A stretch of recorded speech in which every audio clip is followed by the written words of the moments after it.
শুধু শহীদের সংখ্যা ভুলে যাওয়া না, 24-এর বিপ্লবকে বিপ্লব বললে স্বীকার করতে চায় না। শুনেন, এই সালাউদ্দিন সাহেব এর আগে কতবার এই আগস্ট বিপ্লবকে বিপ্লব বিপ্লব বলিছে দেখেন। কক্সবাজার আরও 2 সন্তান এই জুলাই আগস্ট বিপ্লবে শহীদ হয়েছে। দেখেছেন? আরো দেখেন। জনগণ তাদের গণতান্ত্রিক অধিকার ফিরে পাওয়ার জন্য এই গণবিপ্লব সংগঠিত করেছে। দেখেছেন? আরো আছে দেখেন। পৃথিবীতে একটা নজিরবিহীন ছাত্র জনতার বিপ্লব হয়েছে, সেই বিপ্লবকে পৃথিবীর সামনে দেখিয়ে দিতে হবে এই রক্তাক্ত বিপ্লবের মধ্য দিয়ে। দেখেছেন? বিপ্লব বিপ্লব বলতে বলতে কাইট হয়ে পড়ে যায়। এইবার বলেন যে কয় মাসের মধ্যে সে চোখ উল্টায় দিচ্ছে, দেখেন কি করছে। এদেশে গণতান্ত্রিক গণঅভ্যুত্থান, ছাত্র গণঅভ্যুত্থান সৃষ্টি করেছে।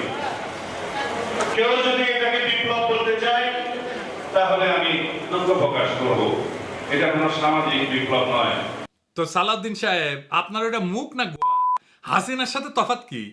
হাসিনা চোখে মুখে মিছা কথা কইতো, আর সালাউদ্দিন সাহেব নিজে যা বলছে সেইটা 1 বছর না যাইতে যাইতেই ঘুরে ফেলছে।